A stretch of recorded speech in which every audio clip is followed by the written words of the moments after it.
Merci beaucoup. Je vous encourage à garder vos Bibles ouvertes. Et avant d'attaquer ce passage, nous allons prier. Prions ensemble.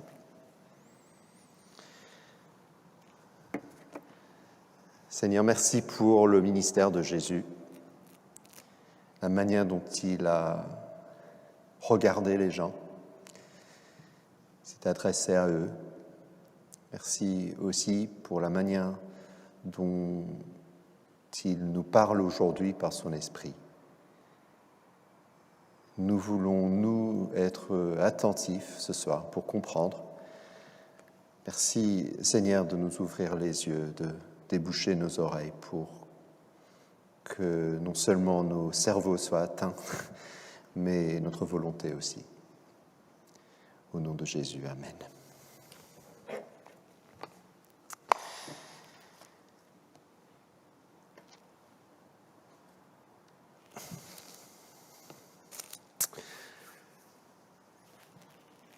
Quand mes enfants étaient petits, ils adoraient quand je racontais des histoires.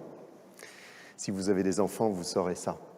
Ils adorent quand on se met à côté d'eux juste avant de s'endormir, et quand petit à petit ils grandissent, ils essaient de faire durer le plus longtemps possible les histoires pour repousser le plus longtemps possible ce moment fatidique où il faut vraiment dormir. Mais les histoires, ça capture. Ça capture l'imagination, n'est-ce pas? Ça interroge, ça fait vibrer, ça touche. Et même les plus petits des enfants adorent les histoires. Il y a quelque chose à l'intérieur de nous qui aime les bonnes histoires. Ces histoires n'ont pas besoin d'être longues. Parfois, c'est sous forme de jeu, sous forme de blague. La blague préférée de mes enfants, évidemment, c'était Pète et Répète sont dans un bateau. Vous connaissez ça? Pète qui tombe à l'eau, qui est-ce qui reste dans le bateau? Répète. Ah bon, d'accord. Certaines de nos histoires, on les reconnaît tout de suite, parce que ça fait appel à des éléments qu'on porte en commun. Ce sont des éléments partagés dans notre expérience. Ce sont des éléments peut-être tirés de notre culture, de notre histoire commune. Ce sont des éléments peut-être tirés de l'expérience. Il suffit que quelqu'un nous dise « Ah, l'histoire d'eux », et tout de suite on est transporté ailleurs. On connaît les codes, on connaît les références. Parfois on peut jouer avec ça. La semaine dernière, Plantu a fait ce dessin qui va apparaître, j'espère, à l'écran. Voilà, je ne sais pas si vous voyez ça, mais c'est marqué « Frontex et ex-front sont dans un bateau ». Et là, d'un côté, on a Frontex et de l'autre côté, on a ex-front et ils disent « Non, on n'est pas des migrants, on a juste quitté le bateau Marine ». Référence à cette blague d'enfant, mais référence aussi à l'aujourd'hui, à la réalité politique. Et par le jeu de l'humour, tout de suite, on est transporté ailleurs, presque comme dans une histoire. Ou bien cette autre image qu'il a faite juste la semaine d'avant. D'un côté, le vaccin empêche la transmission du virus. L'autre qui dit, je dirais même plus, le vaccin n'empêche pas vraiment la transmission du virus. Pourquoi est-ce qu'on comprend ce BD? Eh bien, c'est parce que ça fait appel à Tintin, ça fait appel à un élément qu'on porte en commun. On va prendre un troisième exemple, et c'est le dernier, je vous promets. Ce dernier exemple qui est apparu le 24 décembre, Joseph et Marie qui arrivent devant la crèche, et là, il y a quelqu'un qui dit « On vous répète qu'on manque de sages-femmes ». On reconnaît la pertinence de l'image. Merci, c'est fini pour les images. On reconnaît la pertinence de l'image parce que ça fait appel à des éléments en commun. En l'occurrence, là, c'est le récit de la nativité, on reconnaît. Si on ne reconnaissait pas Marie et Joseph, on ne saurait pas de quoi il s'agit. Mais d'un autre côté, on reconnaît que ça fait appel à notre aujourd'hui et à tout ce qu'on traverse et les difficultés de nos soins face à la pandémie. Les histoires. Je raconte tout ça parce que dès qu'on ouvre les pages de l'Évangile, on découvre que Jésus aimait, adorait même enseigner par les histoires. Et quand il racontait des histoires, c'était exactement de la même manière. Il prenait des figures connues, des éléments portés en commun que tout le monde reconnaissait, telle figure, tel personnage, telle situation, et puis il les mettait en rapport avec la vie d'aujourd'hui. Et ensuite, à travers l'histoire, qui était comme une image, mais qui parlait, il se trouvait devant des réalités qui interpellaient. Les histoires de Jésus, qu'on appelle les paraboles, parabolées en grec, qui veut dire non seulement histoire, mais ça peut dire aussi proverbe, énigme, prononcement de sagesse, ou bien comparaison, comme on a dans cette traduction de la parole de vie, sont des éléments, sont des histoires que Jésus raconte pour mettre ensemble des vérités avec l'expérience de tous les jours, pour nous ouvrir une porte. Alors pourquoi est-ce que Jésus raconte des paraboles ? Il aurait pu simplement enseigner comme un enseignant, comme un prof à la fac. Eh bien, je pense qu'il y a 3 raisons, et on les a évoquées dans notre passage. Tout d'abord, les paraboles sont des histoires qui intéressent. Jésus, rappelons-nous, c'est quelqu'un qui allait auprès des gens. Ce n'est pas quelqu'un, et c'est très intéressant de le voir dans les pages de l'Évangile, très rarement, Jésus n'adopte cette posture d'enseignant vis-à-vis des étudiants. La plupart du temps, même quand il enseigne, il y a quelques exceptions, mais la plupart du temps, il est prêt, il est tout proche, il partage la vie. Mais les histoires de Jésus intéressent non seulement par leur proximité, mais aussi parce qu'elles font appel à notre imaginaire. Aujourd'hui, les neurologues nous disent que le cerveau humain est divisé en 2 parties. Il y a la partie, le cerveau gauche et le cerveau droit. Et le cerveau gauche, c'est tout ce qui tourne autour de la rationalité, de l'analyse logique, l'efficacité pratique, l'analyse froide et méthodologique, méthodique. Le cerveau droit, par contre, touche à l'émotion, à la sensibilité artistique, à la relation humaine. Alors, pour la petite histoire, dans l'histoire générale, les théologiens, ce sont ceux qui enseignent la Bible, sont des experts du cerveau gauche. Ils adorent les théories. Ils adorent expliquer par la méthode. Très intéressant donc de voir que les paraboles de Jésus font appel à notre cerveau droit. Les histoires engage nos émotions. Une bonne histoire parle à notre cœur, réveille notre intérêt. Et je pense que la première raison pour laquelle Jésus enseigne avec des histoires, c'est parce qu'il ne veut pas parler à notre intelligence seulement, mais à notre vie. Il s'adresse au cœur. Régulièrement, Jésus ne s'arrête pas simplement avec un enseignement tout simple, mais il pousse plus loin, même jusqu'au moment où les gens sont interloqués, mal à l'aise. L'enseignement de Jésus est là pour changer les vies et non seulement intéresser ou titiller l'intelligence.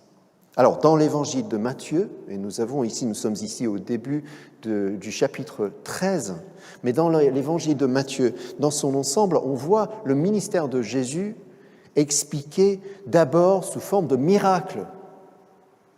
C'est une forme d'enseignement, essentiellement des guérisons. C'est ce qui se passe quand Dieu s'introduit dans notre réalité. Des choses brisées reviennent ensemble. Des personnes qui ne voient plus, tout d'un coup, sont capables de comprendre, de voir. Les guérisons se font quand Dieu entre dans la pièce. Et Jésus, son ministère dans l'évangile de Matthieu est marqué par les guérisons, ces rencontres qui changent des hommes et des femmes. Mais après quelques chapitres de guérison, on découvre les paraboles. C'est comme si Matthieu, dans son récit, il a regroupé les choses ensemble. On le sait bien parce qu'il regroupe ce qu'on appelle le sermon sur la montagne. C'est toute une partie de son enseignement qui fait écho de l'enseignement de Moïse, au moment où Moïse reçoit la loi. Mais après, c'est les guérisons qui sont regroupées ensemble. Et puis, on découvre le chapitre 13, ce chapitre où on va rester et qu'on va puiser pendant plusieurs semaines, pendant cette série. Tout le chapitre contient 8 paraboles. Matthieu les a mis ensemble. Pourquoi ? Mais pour nous montrer que l'enseignement de Jésus est là pour nous éveiller, pour nous intéresser, pour nous stimuler, mais aussi pour parler de la vie et pour parler à notre cœur. Et le cœur de son enseignement, à chaque fois, ce n'est pas les hommes, ce n'est pas la société, ce n'est pas la vie civique, ce n'est pas les émotions, c'est le royaume de Dieu. À chaque fois qu'il raconte une histoire, on découvre une réalité du royaume de Dieu qui est comme peinte devant nous, comme un tableau, mais qui bouge, avec des profondeurs. Les histoires de Jésus, en général, touchent soit à la vie agricole, parce que c'était la vie de tous les jours des gens à l'époque, soit à la vie de la maison, parce que c'est la vie familiale que tout le monde connaît. De temps en temps, il touche à l'argent, et puis il a quelques autres domaines, mais il puise dans le réel des gens pour expliquer le royaume des cieux. Et ce qui est intéressant dans les histoires de Jésus, c'est que les auditeurs ne sont pas des objets, mais des sujets. On n'est pas là juste à entendre une histoire, mais on se trouve transporté. Tout d'un coup, à un moment donné, dans l'histoire de Jésus, on est au cœur de l'action. Ces histoires nous interrogent. Dieu nous rejoint dans l'histoire et nous déplace. Donc la première raison pour laquelle Jésus raconte des histoires, c'est parce que ça nous intéresse. Ça éveille en nous quelque chose.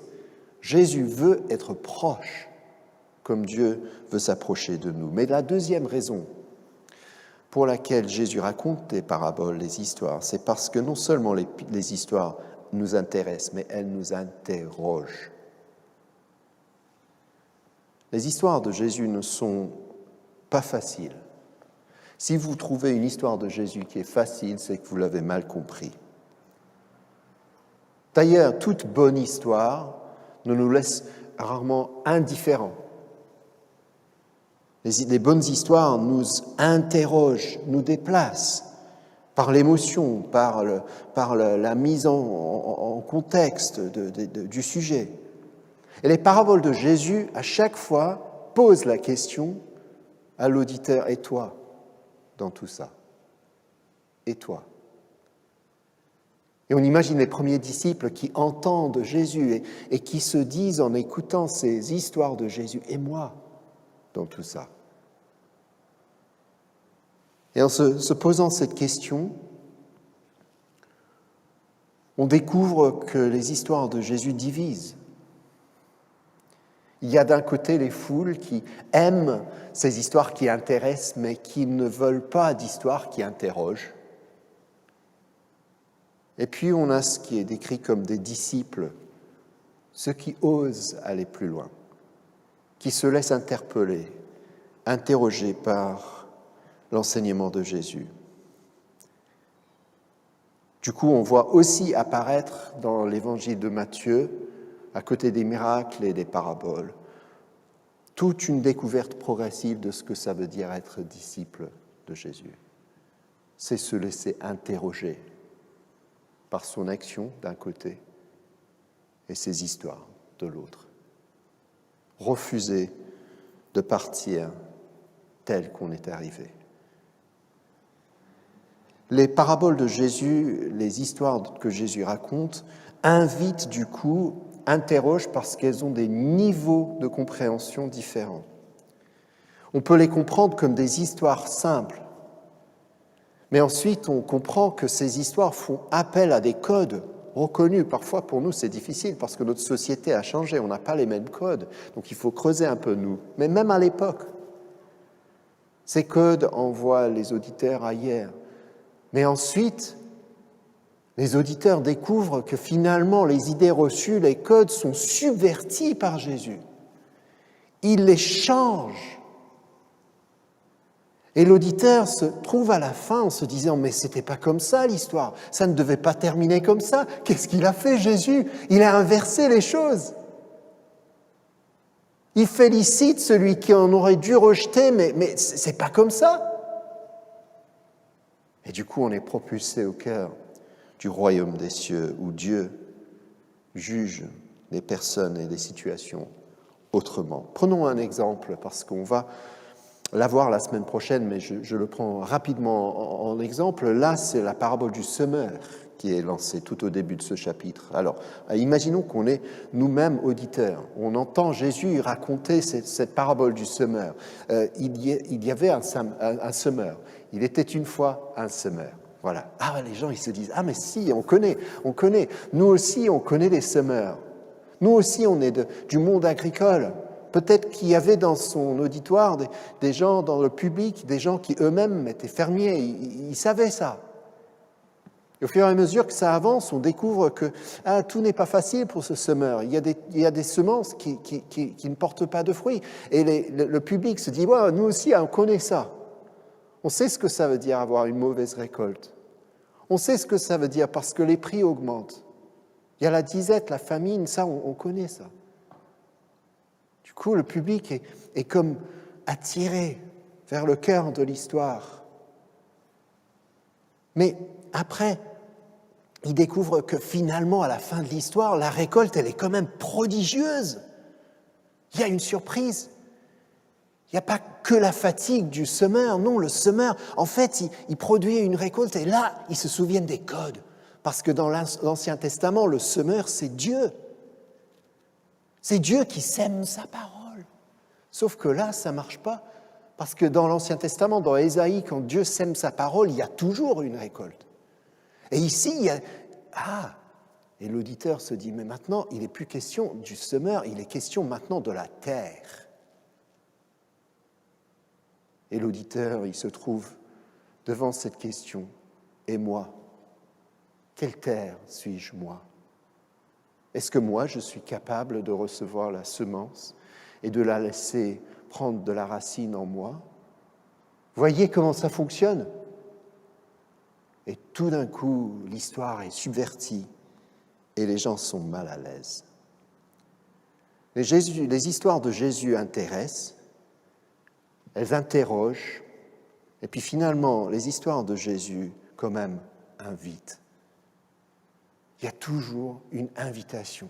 Jésus ne raconte pas d'histoires simplement pour divertir les gens, mais aussi il ne les raconte pas simplement pour les provoquer.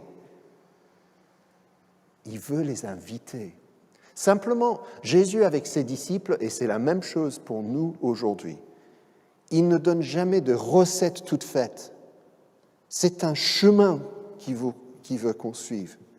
Il veut qu'on avance sur le chemin, engagés nous-mêmes, en prenant nos décisions, en l'invitant à retravailler notre intelligence.